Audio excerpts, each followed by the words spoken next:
Hello and welcome to our 7-8 minutes of weekly Torah Talk.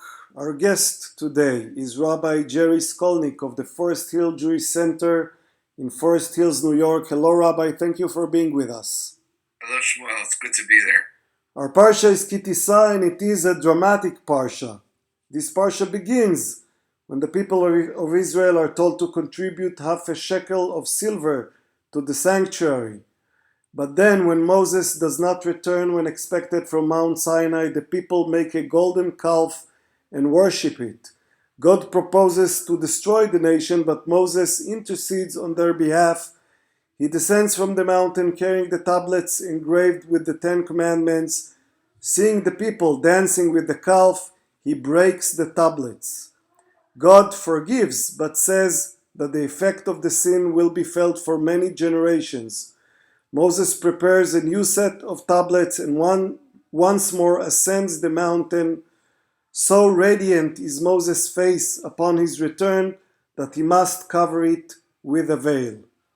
The second pasuk of this parsha says, כי תישא את ראש בני ישראל לפקודיהם ונתנו איש כופר נפשו לאדוני בפקוד אותם ולא יהיה בהם נגב בפקוד אותם. When you take the sum of the children of Israel according to the numbers, let each one give to the Lord an atonement for his soul when they are counted. Then there will be no plague among them when they are counted.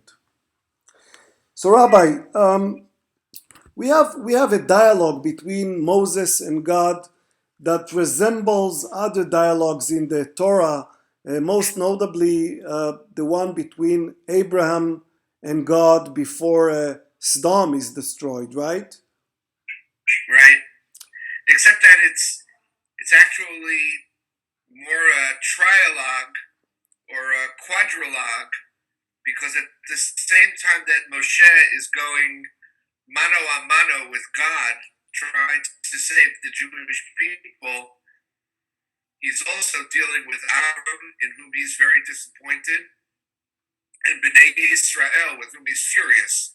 So he's basically negotiating on three fronts at the same time. He says to Aaron, what did you let them talk you into? He's very mad at Aaron. And then he turns to Bnei Israel and he says to them, Atem chatatem chata'a gdola.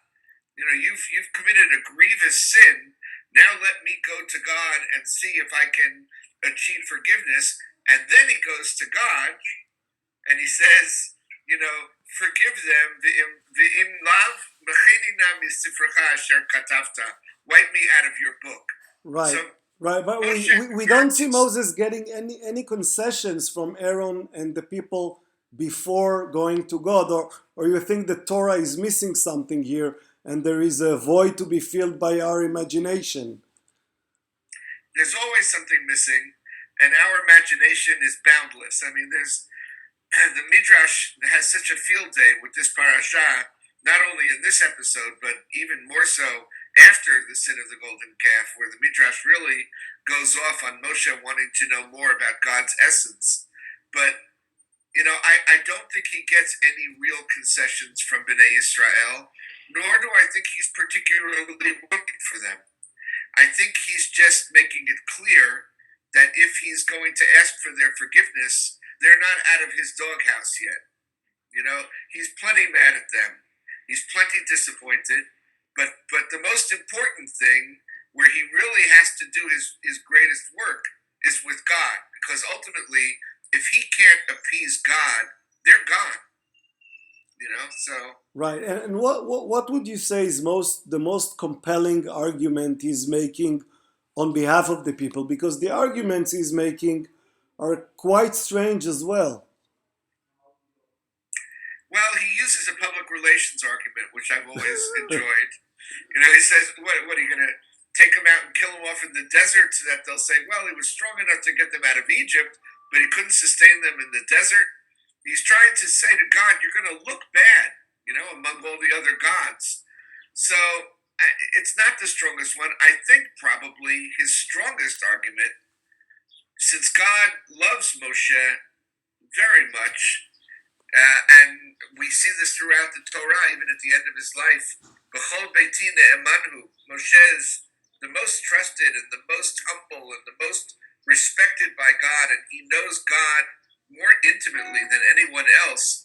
When Moshe says to God, I'm not interested in being Moshe to your God, to you, if this is the way you're going to behave, which is something that Abraham doesn't say.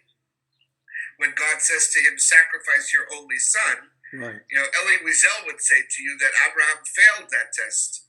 He should have said to God, if this is what you want me to do, after I kicked Yishmael out of my house because you told me to, now you want me to sacrifice Yitzchak? Thank you very much. I'll find another God. But he doesn't do that. He argues with God, but he doesn't threaten God. Moshe is the only one who really, he takes an enormous risk in this parsha. Right. And does he do it out of love for the people of Israel, or out of sense of commitment, or out of love of God, because he really thinks that God will be the one whose name might be hurt if he destroys the people? That's a really good question, but it's kind of unanswerable. I think that you have to keep in perspective the fact that Moshe's relationship with God is not that old. I'm tempted to say he only knows him from the beginning of the book of Shmot, but obviously that's not the A issue. couple of weeks. A couple of weeks, right, in the Torah cycle. But I think that Moshe is still learning more about God every day, which is witnessed by the fact that after this is all over and he's gone toe to toe with God and he's successfully gotten God to forgive the innocent and not to wipe out the whole people, then he says to God, Har'eni na et kodecha. He admits that he doesn't really understand the essence of God. So when you ask, is he doing it out of love of God or commitment or whatever? I think he's doing it because he's being faithful to his mission.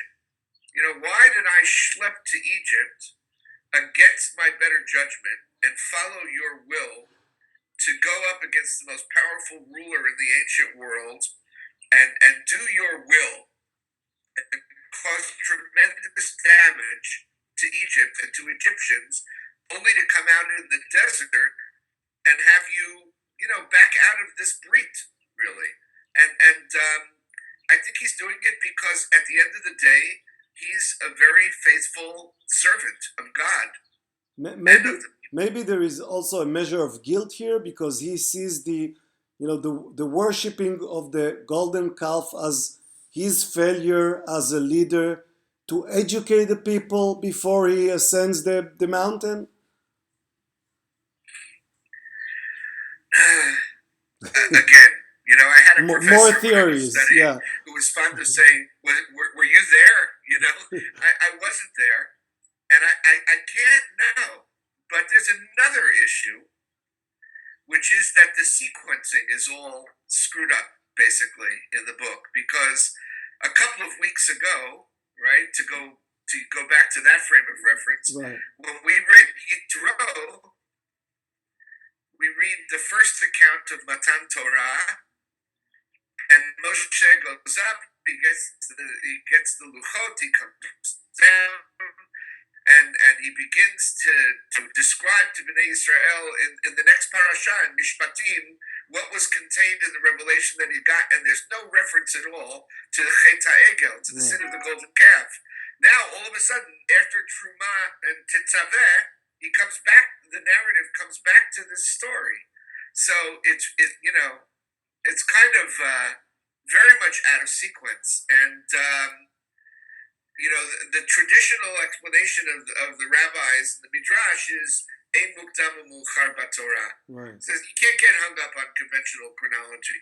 If you want to read it critically, from a literary perspective, you could simply say that the editing job was not good, and that really Ki Tisa should have come Before as part of Mishpatim. Yitro, Right. before Mishpatim. And that would make it read much more. It would also, by the way, explain why God gave the command to build the Mishkan. because God himself recognizes that Bnei Israel couldn't handle the absence of something tangible. So the Mishkan is a natural response to the sin of the golden calf. Right. That really solves a multitude of problems.